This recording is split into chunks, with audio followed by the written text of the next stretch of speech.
நின்னுட்டு இருந்தா, இப்ப உங்க காலையும் உடைச்சிட்டா. இப்ப அவ எங்க போனான்னு எனக்கு எப்படி தெரியும்? அவனுக்கு தெரியாது. அவனுக்கு தெரியாதியா? ஓஹோ, எனக்கு தெரியாதா? இப்பதான் எனக்கு எல்லாமே தெரியுது. அம்மா உங்களை நினைச்சு பயந்துகிட்டு இருக்காங்க. மீனா இப்ப வீட்டுல இல்லைன்னா அவங்க பயமும் போயிடும்.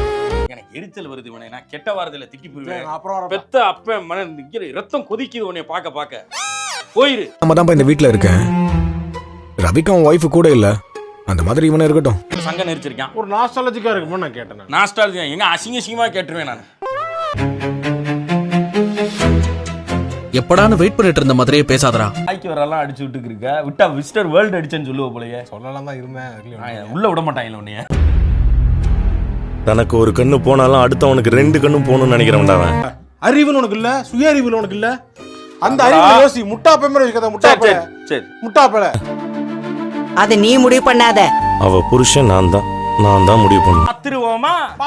பார்க்கலாமா? கேட்கலாமா? தூக்கலாமா? அப்பான்னு கூப்பிடுவேல்ல, அவர் மேல உண்மையான அக்கறை இருந்தா அவளை இந்த பக்கம் கூட்டிட்டு வராத. உருட்டு வழியில் உருட்டி பொழைக்கும் குருட்டு உலகமடா நண்பா, உருட்டை பழகி கொள்ளடா.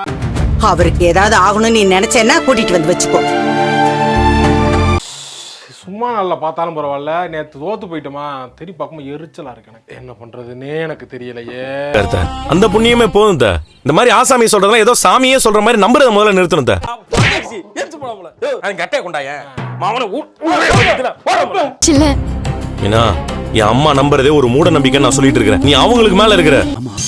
இதுக்குதான் எதை யோசனை பண்ணி செய்யணும், அதிகாரிக பேச்ச கேட்கணும். புரியுதாப்ப? அதுனா அத்தைக்கு ஒரு நம்பிக்கை வரும். இப்போதைக்கு நான் அவங்களுக்கு இந்த நம்பிக்கை தரணும்னு நினைக்கிறேன். இருக்காதீங்கன்னு சொல்லுங்க. எதுக்கு சொன்ன? உண்மை என்னத்துக்கு சொன்ன? பெரிய உண்மையை சொல்றாரு விளக்கண்ணா. ஏண்டா, இன்னும் அவனுக்கு புத்தி வரலையா? இதுக்கு மேல இந்த வீட்டுல பெருசா ஏதாவது நடக்கணுமா என்ன? என்ன அட்டூழியம் பண்றாங்க, வாங்குறாங்க போங்குறாங்க. உங்க சௌரியத்துக்கு வர நக்கலா இருக்கா உங்களுக்கு எல்லாம்?